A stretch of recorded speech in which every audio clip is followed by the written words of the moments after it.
When we first introduced rope swings in 2009, we didn't realise that at that point people might be thinking they want to hang them from different structures, from beams on their own structures, internally, even from ceilings in kitchens where they can be used on breakfast bars. And today we've mocked up how you would go about ordering one of these and the information we would need to know. So let's start with this one. This is from a beam. So when everything arrives, you'll have these are what we call the pivot kit. They'll come with bolts like this. Far too long for this particular piece of timber, but they are 200mm long. And what you've got to do initially is find out how far apart to put them. And the obvious way of doing that is to look at the rope swing, see where the holes are, and those are the centres, regardless of whatever size of swing you've ordered. And then you just need to drill 2 vertical holes at those centres. It doesn't hurt to drill them slightly oversized, like that.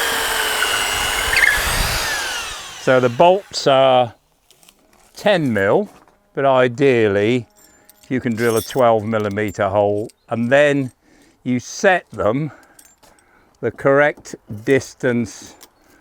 That's automatically giving you the spacings that you want. And I'll tighten that and let it finish like that, and then I can use the same spanner here, turn it like that. So now you've got your 2 eye bolts at the correct centres.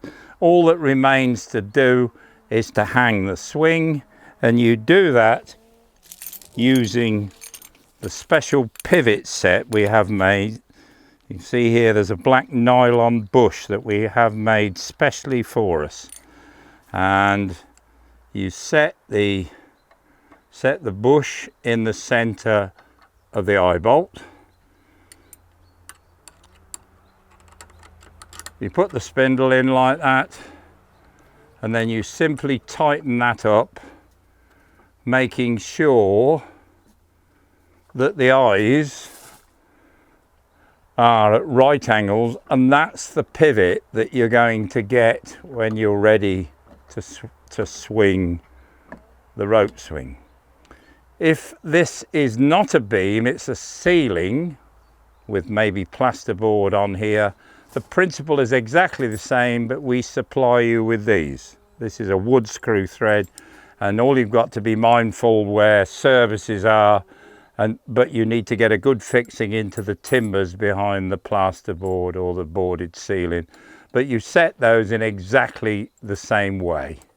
And just a final tighten of them when they're in position like that, and that beam is ready to go. So one of the commonest questions is, how high do we put the rope swing? I mean, this one's about 50 centimetres off the floor to the underside, but it's really personal taste. So you need to experiment on that height, because that's a critical measurement for us. And once you've established that height, the crucial thing we need is the measurement from where you want the seat to the beam. And that is the measurement that you put in the box, on the page, on the website. That's the measurement. Quite often we get a phone call to say, it's lovely, but it's a little low. Is there an easy way of raising the height of the swing? And the answer is that there is. What I'd suggest is you sit on the seat where your hands naturally go, and just put a little mark on the rope either side. Unclip the rope, and approximately where the mark is, trying to get them as even as possible so they look nice, you just simply do a single knot like that, bearing in mind that once it's been sat on it will go tight, but every one of those you do will increase the height by about that much. So if you need more than one, obviously you can do it. But if you try and get them level and you try and get them at hand height, they provide a nice grip as well.